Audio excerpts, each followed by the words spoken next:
I died on the street, curled up like a stray dog in the biting Chicago winter. Meanwhile, my girlfriend was burning through my life savings, vacationing in Europe with her high school sweetheart. I hated it. I hated myself for buying into her garbage about how controlling the finances gives me security. Fortunately, fate gave me a do-over. Babe, from now on, how about you hand your paycheck over to me? In the dim, ambient light of the high-end steakhouse, my girlfriend, Jessica Miller, looked at me with eyes full of expectant shimmer. It was the exact same scene from my past life. I offered a faint smile and placed a single quarter into her outstretched palm. Then, while she stared in confusion, I slowly pulled out the platinum debit card, the one holding $80,000, and right in front of everyone, snapped it in half. Here, I whispered, watching the color drain from her face. Severance pay. The sharp snap echoed. The restaurant fell into a dead silence. Jessica's hand froze in midair. Her face, carefully contoured and highlighted, shifted from anticipation to shock, and finally twisted into disbelief. Caleb, are you insane? She shrieked. Diners at nearby tables turned to stare. I ignored them, methodically dropping the 2 pieces of plastic into the ashtray. Staring at the broken shards, I felt a rush of euphoria I hadn't felt in years. In my last life, the 80 grand in that account became the capital for her and that freeloader, Ryan Brooks, to live like royalty. Meanwhile, I died freezing under an overpass on I-90. The phantom pain of that cold still lingered in my bones. I looked up at the woman I once treated like a prize. I'm not crazy. I pulled out a napkin and wiped my fingers. I just realized that my money is safer in my own pocket. Jessica's expression collapsed instantly. The tears came on command. She switched to victim mode in a split second. Caleb, what does that mean? You don't trust me. She pressed a hand to her chest, looking like she might faint. We're about to get married, and you're guarding against me? Did someone say something to you? You were never like this. If this were the old me, I would have panicked, begged for forgiveness, and handed over my soul. But now, I just felt nauseous. A rolling, visceral disgust. Trust. I leaned back in a leather chair, staring her down coldly. Jessica, is your definition of trust taking my blood and sweat money to fill someone else's bottomless pit? Jessica's face went pale. Her eyes darted around, panicked. But she was a pro. Her psychological defense was strong. What are you talking about? I scrimp and save for our future.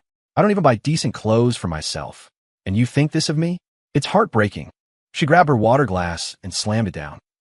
Water splashed onto the white tablecloth. If you didn't want to give it, just say so. Why humiliate me like this? I'm calling off the wedding. This was her nuclear option. Before, whenever she threatened to break up, I was like a chicken with its neck caught. I'd surrender immediately. I looked at her calculating face and stood up. Okay, one word. It landed lightly, yet hit like a hammer. Jessica froze. She even forgot to keep crying. Her mouth hung open like a fish gasping for air. I pulled out my phone and tapped the bill on the table terminal. Dinner's on me. Consider it a breakup meal. Eat slowly, don't choke. With that, I turned and walked away. No hositashchen. Behind me, I heard Jessica's enraged scream and the sound of silverware clattering to the floor. I smirked coldly. Jessica, this is just the beginning. Every cent you swallowed, you're going to cough up with interest. Back at the apartment, I started packing. I leased this place. I paid the rent. But it was filled with Jessica's traces. The decor she bought for our home was mostly overpriced junk. The things of actual value had long been secretly sold off by her to buy designer gear for Ryan. 30 minutes later, the front door violently rattled. Jessica stormed in. Her mascara was running, hair messy, eyes red and swollen. She was genuinely panicked this time. I had never said the word breakup with such finality. Caleb Stone, you bastard. She threw her purse on the sofa and lunged to grab my arm. I sidestepped. She grabbed empty air and nearly face-planted. You're dodging me? You seriously dodged me. Jessica screamed in disbelief. Keep your hands to yourself. I sat in the armchair, opened my laptop, and didn't spare her a glance. Use your words. Jessica bit her lip, big tears rolling down. Knowing aggression wouldn't work, she switched to softness. Caleb, I know I shouldn't have lost my temper, but I love you so much. I care about you. That's why I wanted to manage the finances. I just wanted to buy us a house sooner. How can you throw me away over something so small? Are we going to ruin 3 years of a relationship over a bank card? She wept beautifully, looking fragile and pitiful. She had mastered the art of emotional blackmail. If it were the past, I would have melted. But now, I only saw a viper bearing its fangs. 3 years of a relationship? I stopped typing and looked up. Since you brought up the relationship, let's settle the accounts. Last month, you took 3 grand from me, claiming it was to buy your mom a therapeutic adjustable bed. Jessica's eyes flickered. She couldn't meet my gaze. Why, yeah, I bought it. Mom loves it. Receipt. I extended my hand. What? She froze. For a $3,000 item, there's a receipt, right? Warranty card. I pressed, my voice calm. My back's been hurting. I was thinking of getting the same model. Jessica's face flushed red. What do you mean? You think I embezzled it? The receipt. Mom lost it. Are you interrogating a prisoner? She turned angry to cover her shame, her voice rising an octave. That 3 grand? I knew where it went. That day, Ryan had posted a picture of limited edition sneakers on Instagram with the caption, "Some people just get me." Price tag, exactly $2,950 plus tax. I let out a cold laugh. Lost it? No problem. The store has digital records. I'll visit your mom tomorrow and help her find the invoice. Jessica panicked. Her mom had never seen a therapeutic bed. If I went there, the lie would pop instantly. Don't go, she shrieked, blocking my path. Realizing she was overreacting, she quickly backpedaled. Mom's not feeling well lately. She doesn't want visitors. Caleb, do you have to be so petty? It's just 3 grand. I'll pay you back later, okay? I looked at her like I was watching a clown. Okay. I closed the laptop. Pay me back now. And the 8 grand you took for investing and the 5 grand for your brother's tuition. Total is $16,000. Venmo, Zelle, or wire transfer. Now, Jessica's eyes widened as if she was meeting me for the first time. Are you crazy? Where am I supposed to get that kind of money? You don't have it. I stood up, towering over her. Then shut up. From today on, expenses in this house are 50/50. And don't even think about touching another cent of mine. I turned, walked into the bedroom, and locked the door. Outside, Jessica kicked the door hard. Her vicious cursing filtered through the wood. Caleb Stone, you're going to regret this. I lay on the bed, staring at the ceiling. Regret? My only regret was not seeing her true face sooner in my last life. My phone buzzed. A text from Jessica. A photo of a small scratch on her wrist. Caption. If you don't forgive me, I'll die right here. Expressionless. I typed back 4 words. Don't stain the hardwood. Then I silenced the phone. That night, I slept more soundly than I had in years. The next morning, the dining table was full. Pancakes, eggs, bacon, my favorites. Jessica was wearing a silk robe, acting busy in the kitchen. Seeing me, she plastered a fawning smile on her face. Morning, honey. Eat while it's hot. It was as if yesterday never happened. Her ability to change masks deserved an Academy Award. I didn't pick up a fork, just watch her perform. Caleb, I thought about it all night. Yesterday was my fault. I shouldn't have yelled, and I shouldn't have lied. The bed. I actually broke it by accident and was too scared to tell you. But I swear, the money was spent on the family. She bent down, deliberately brushing against my arm. Her warm breath hit my ear. Don't be mad, okay? Tonight, I'll wear that outfit you bought me. Her voice was sugary, dripping with suggestion. In my past life, for this level of affection, I would have plucked the stars from the sky for her. But now all I smelled was her nauseating perfume, the exact same cheap car air freshener scent from Ryan's car. No need. I pushed her hand away. I'm not hungry. Jessica's smile froze, a glint of resentment flashing in her eyes before she hit it. Caleb, actually, she stammered, looking hesitant. Here it comes. I smiled internally. This was the main event. What? I asked, feigning casual interest. Jessica gritted her teeth, her eyes instantly rimming with red. My cousin. You know, my cousin on my dad's side? He started a business with some partners and got scammed. Now they're suing him. If he doesn't pay up, he's going to jail. She grabbed my sleeve, tears flowing on cue. Caleb, please save him. It's just $15,000. 15 grand to save a life. I know you don't trust me right now, but this is literally life and death. All right, you and I owe you. I'll work like a dog to pay you back. I remembered this script. In my previous life, it was the exact same excuse. I transferred the 15 grand without a second thought. The result? That money became the down payment for Ryan's new motorcycle. That night, they rode to the lakefront to watch the stars while I pulled an all-nighter at the office to cover the hole in my savings. Looking at her tear-streaked face, the hatred in my heart grew like wild weeds. But I held back. Exposing her now would be letting her off too easy. I wanted her to climb higher, so she would fall harder. 15 grand. I frowned, pretending to hesitate. That's not a small amount. Seeing me waver, Jessica's eyes lit up. I know. I really know. But they need it today. Caleb, you're the most capable man I know. You surely have a way, right? He's my flesh and blood. I paused for a moment, then sighed. All right, Jessica was ecstatic, nearly jumping up. I knew you were the best. Caleb, I love you. She pulled out her phone, opening her banking app. Send it to me. I'll forward it to him right now. I put a hand over hers. Hold on. Her smile stiffened. What is it? I looked her in the eyes and spoke slowly. 15,000 isn't grocery money. I want to meet this cousin. I'll give him the cashier's check personally, and we're signing a formal loan agreement. Jessica's face changed dramatically. No, that's not necessary, right? He's hiding from debt collectors. He's scared to see people. And we're family. Signing a contract hurts the relationship. I smiled, but the smile didn't reach my eyes. Jess, you said it yourself. It's life-saving money. If it's to save a life, what's so hard about meeting up? Unless. I narrow my eyes, leaning in. There is no cousin. Jessica took a step back, intimidated by my gaze. Sweat broke out on her forehead. There is. Of course there is. Great. I grabbed my jacket and headed for the door. Tonight, 7:00 p.m. The Italian place downtown. Bring your cousin. Bring the IOU. If he doesn't show, the deal is off. At the door, I glanced back. Remember, I won't wait past 7. The moment the door clicked shut, I heard something shatter inside. Good. Jessica, go find your cousin. The man who treats you like an ATM, just like you treat me. I can't wait to put on a show for you two tonight. At 6 p.m., I arrived at the restaurant early. I wasn't alone. I brought my best friend, Mike Tank Kowalski. Tank was a loud guy who hated liars and freeloaders.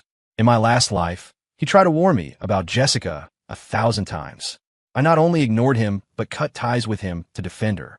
This time, I wanted him to have a front row seat to the destruction of these two grifters. Caleb, what's the play here? Tank looked suspicious. You said that vampire Jessica wants money again, and you're buying them dinner?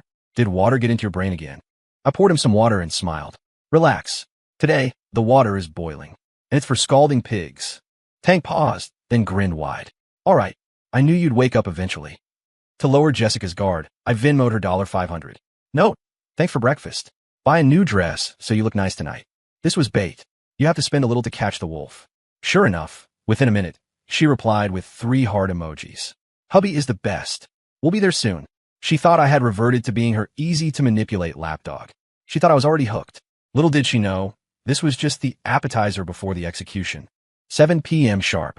Jessica walked into the booth arm in arm with a man. He was wearing trendy streetwear, hair slicked back with too much gel. He looked the part of a cool guy. It was Ryan Brooks, my rival, and the scammed cousin Jessica invented. Seeing another person in the booth, Jessica froze. Caleb, this is... I stood up, smiling. This is my childhood friend, Tank. He's a legal consultant. Hearing about your cousin's trouble, I asked him to come along to review the paperwork. Since 15 grand is a lot, we need a professional. Ryan's face went rigid. His eyes darted around, terrified of making eye contact with Tank. This isn't necessary, is it? Ryan laughed dryly, his voice weak. We're all family. A quick signature is fine. Bang. Tank slammed his car keys on the table. The noise made Ryan jump. That won't work. Tank was blunt, and his acting was terrifyingly genuine. You got scammed. You got to fight back. How can you just roll over? Come on, cuz, tell me. What's the company that scammed you? Who's the owner? You bring the contracts? I know people in the legal system. I can run a background check in 5 minutes. Ryan was sweating bullets. He stammered, unable to form a coherent sentence. It was a friend. Don't want to make a big scene. Private deal. No contract. Jessica jumped in to save him. Oh, Tank, stop grilling him. My cousin's timid. Getting the debt paid is the priority. Otherwise, they're going to come hurt him. She kicked me under the table while speaking, giving me desperate looks. Give the money already. I swirl my red wine, watching these two terrible actors like ants on a hot pan. Cousin, I spoke suddenly. My voice wasn't loud, but it silenced the table. You said your business failed. So why did I hear that you just picked up a Kawasaki H2 last week? The down payment was exactly $15,000, wasn't it? Ryan's fork clattered onto his plate, then bounced to the floor. The air solidified. Only the hum of the HVAC system remained. Ryan's face looked like he'd been slapped, flushing red, then turning white. He scrambled to pick up the fork, trying to hide his shaking hands. Jessica's smile froze on her face like cheap glue.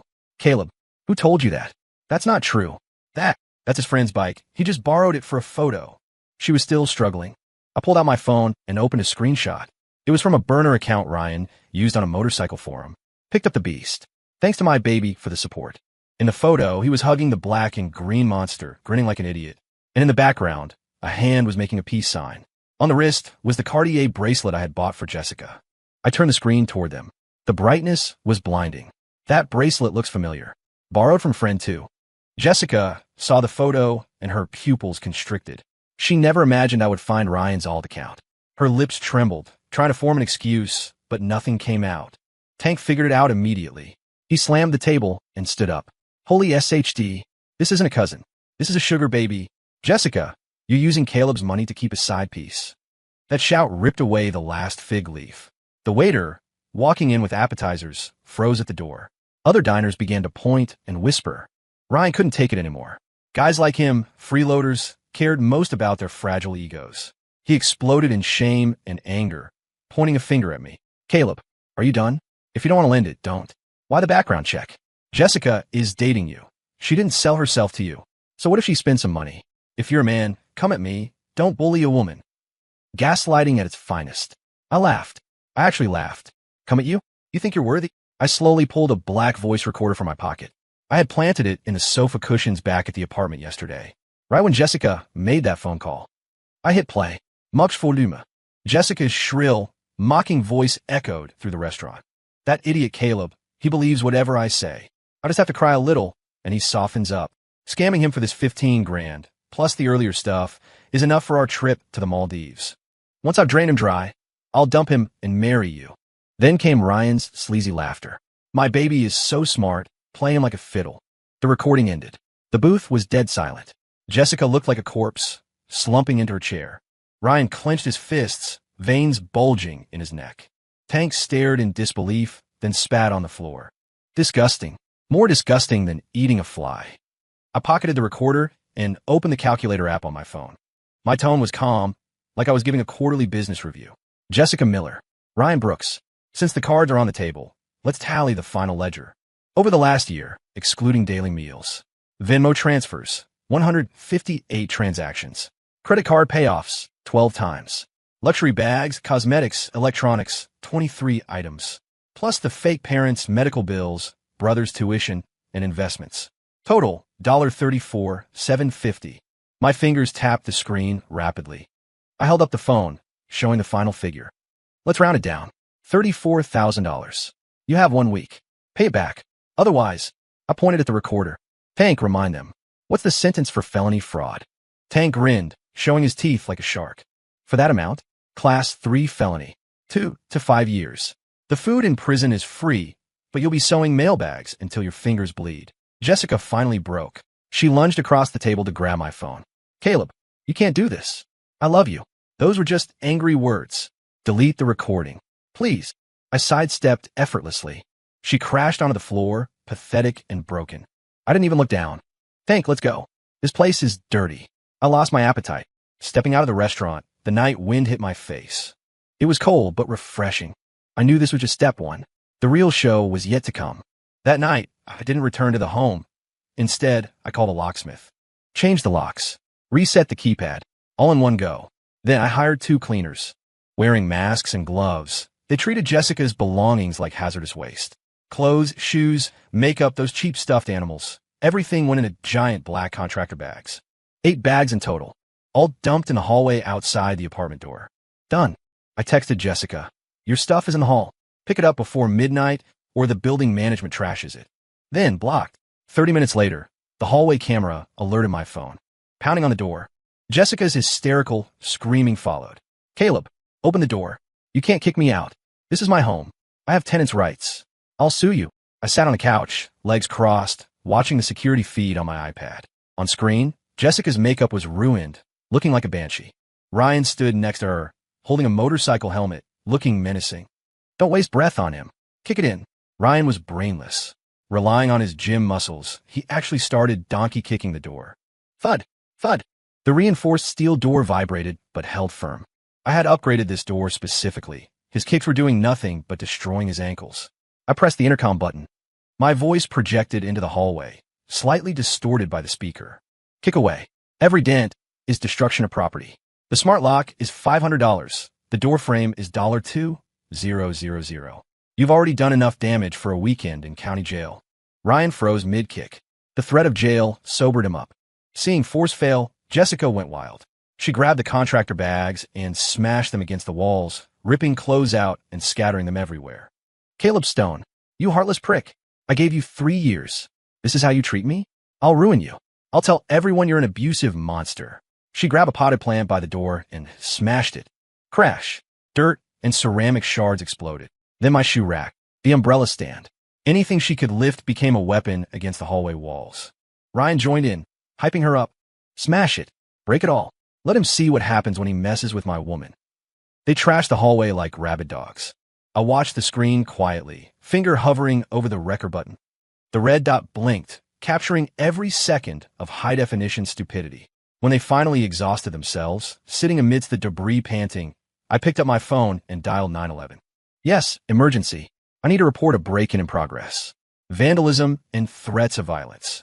I have video evidence. I poured myself a glass of wine, watching their ugly faces on the monitor. Truly, how did I ever think she was innocent and sweet? Maybe my brain had been waterlogged. Now the water was gone. Only a heart of stone remained. 10 minutes later, the police arrived. Seeing the destruction, the officer's face darkened. Who did this? Jessica and Ryan instantly deflated. Their arrogance vanished. Officer, misunderstanding. It's a domestic dispute. Jessica tried to use the lover's quarrel card. I opened the door. I handed the tablet with the video, along with the printouts of the fraudulent transfers and the audio recording, to the officer. Sorry, officer. Not a domestic dispute. We're broken up. She doesn't live here. This is attempted break-in and malicious destruction of property. The cop watched the video, then looked at the two pale faces. He waved his hand. Goofing. Watching them get shoved into the back of the cruiser, I felt only irony. This so-called true love was as fragile as wet paper in the face of the law. But this wasn't enough. I needed them to pay the real price. The kind that hurts for a lifetime. Leaving the precinct, it was already past midnight. Since the damage wasn't catastrophic, and it was a relationship issue, they were released with a court date and a bill for the cleanup and door repairs. But those few hours in holding were enough time for things to ferment. I edited the audio from the restaurant and the video of their hallway rampage. I highlighted Jessica's drain him dry comment and Ryan's freeloader admission. Then, I emailed it to the HR distribution list at Jessica's company. I posted it to the local motorcycle club's Facebook group Ryan frequented. And I sent it to the family group chat of their relatives back in their hometown. One stone, 1,000 ripples. The next day, Jessica was fired. Cause: gross misconduct reflecting poorly on the company. She cried and begged her boss, claiming she was framed. Her boss just played the audio recording. We don't employ liabilities. Ryan had it worse. The biker community hates posers. Finding out his bike was bought with scammed money from a girl's ex. He became the laughingstock. Sugar baby biker. He couldn't show his face at a meet ever again. Jobless and facing my lawsuit, the lawyer's letter demanding the $34,000 became the straw that broke the camel's back. Desperate, Jessica turned to Ryan. Ryder, sell the bike. Sell it and pay Kayla back so we can start over. In a cheap motel room, Jessica pulled Ryan's arm, begging. Ryan was already furious. Hearing this, he exploded. Sell the bike? Are you crazy? That's my baby. Why should I sell it? You borrowed the money. Your name is on the transfers, not mine. At that moment, the scumbag's true nature was revealed. Love? Future? In the face of money, it meant nothing. Jessica looked at the man in disbelief. Ryan, are you human? That money was spent on you. You said you'd take care of me forever. Ryan shoved her away. Take care of you? I can barely afford ramen. How can I feed you? If you weren't so stupid, we would have drained Caleb dry by now. Now look, no money and a criminal record. Jessica fell onto the bed. She finally saw clearly. The romance she thought she had was just a long con. Ryan, I'll kill you. She lunged like a banshee, scratching his face. Ryan backhanded her. Smack. Crisp and loud. Jessica was stunned. Get out. Don't let me see you again. Ryan slammed the door and left, leaving Jessica alone in the dingy motel, clutching her face, wailing, screaming her lungs out. But I knew she wasn't crying over losing me. She was crying over losing her meal ticket and facing massive debt. This is called karma. But it wasn't over. There was a whole family of vampires waiting for their turn. Jessica's parents showed up. These people were pieces of work. Back when we dated, they were all smiles, calling me son, while tricking me into buying appliances and paying for her brother's stuff. I thought it was filial piety. Now I see it was a pig butchering scam. They blocked the entrance to my office building, holding picket signs written in bold marker. Caleb Stone, abuser, fraud, drove EX to suicide. Standing next to them was Jessica's brother, a useless delinquent, holding a megaphone. Come look, everyone. This company employs a monster. Played with my sister's feelings, got her pregnant, and abandoned her. Now he's suing us for money. Where's the justice? It was rush hour. A crowd gathered. Colleagues whispered, pointing at me. If I were thinner-skinned, I might have paid them off just to make it stop. But I had already died once.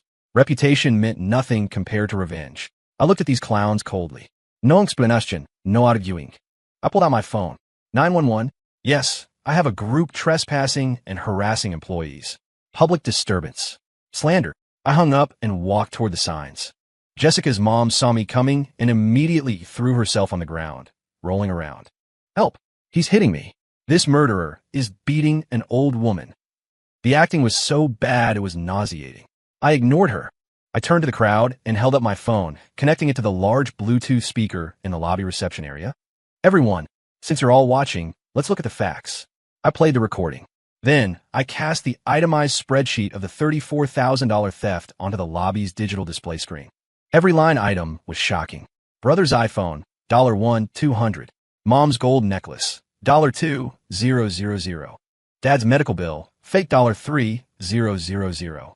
The murmurs in the crowd shifted. From blaming me, they turned to shock and disgust. Holy crap, that's not dating. That's a charity program. That family is a bunch of parasites. They spent his money, and now they're framing him? Shameless. Jessica's brother saw the tide, turning, and charged at me to grab the phone. Shut your mouth. Turn it off. I was ready. As he lunged, I sidestepped and stuck out a foot. Thud! He face-planted, landing directly on top of his mother. Ow! My back! The old woman shrieked like a banshee.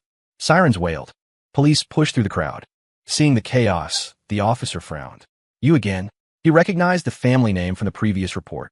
Disturbing the peace, harassment. Let's go. Watching the family get shoved into the squad car, I mouthed one word at them. Deserved. This family wasn't just going to pay money. They were going to spend a few nights in holding. Now, the whole world knew what they were. Social death is sometimes worse than physical death. I won a lawsuit easily. The evidence was ironclad. Jessica's family couldn't afford a lawyer and had to accept the judgment. Garnishment orders were issued. Jessica's accounts were frozen. Her brother's motorcycle was seized and auctioned. Even her mom's gold necklace was repossessed. But it wasn't enough to cover the debt. Jessica's credit score was obliterated. She couldn't rent an apartment, couldn't get a loan, couldn't even get a decent cell phone plan. In her hometown, word spread. Everyone knew the Miller family produced a scammer daughter. No one would hire them. To escape the debt and the gossip, Jessica fled to another city. With no degree, no skills, and a ruined background check, she ended up working at a dive bar as a bottle service girl. Serving drinks, tolerating groping hands. The kind of job she used to look down on with sneering disdain was now her only lifeline. A friend of mine spotted her on a business trip and sent a photo. In it, Jessica was on her knees wiping up a spilled drink, a humble, fake smile plastered on her face. The goddess, who once said, I deserve only the best, was now in the dirt. My friend texted, does seeing this make you feel better? I looked at the photo. I felt nothing. No joy, just boredom. It is what it is, I replied. As for Ryan, he fared worse. Because of the 15 grand he owed me, plus high-interest loans he took from loan sharks, the collectors found him. In a dark alley, they broke his legs, the legs he was so proud of. He was now walking with a permanent limp.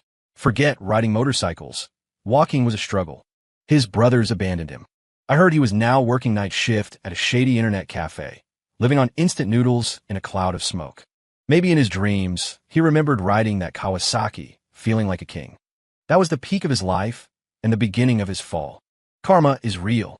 Months later, on a rainy late autumn night, I worked late. As I exited the office building, a thin figure huddled behind a pillar, soaking wet and shivering. Seeing me, the figure rushed out. Thud! She knelt in the puddles, hugging my legs. Caleb, I was wrong. Please forgive me. It was Jessica. In just a few months, she looked 10 years older. Her skin was rough, cheeks gone. The glamour was gone. She smelled like mildew. Caleb, I learned my lesson. It's so hard out there. Those other men are trash. Only you were good to me. Let's start over, okay? I don't want money anymore. I won't buy bags. I'll cook, I'll clean, I'll give you a family. Please take me home. She cried, snot and tears mixing on her face, looking up with desperate eyes. A drowning woman clutching at a straw. I looked down at her. No pity. Just absurdity. In my last life, I knelt like this, begging her not to leave, begging for my life savings back. What did she say then? Caleb, you look ugly right now. Like a dog. Now, the roles were reversed. Jessica, my voice was calm. Some things once broken stay broken. Like that bank card. You can't tape it back together. I bent down and peeled her fingers off my pant leg one by one. I brushed off the fabric with disgust. Besides, I have high standards for hygiene. I don't recycle trash. Jessica froze. The light in her eyes died. Just then, a clear umbrella appeared over my head. Caleb, what took you so long? A bright, cheerful voice rang out. It was my new colleague, Lily. Independent, sunny kind.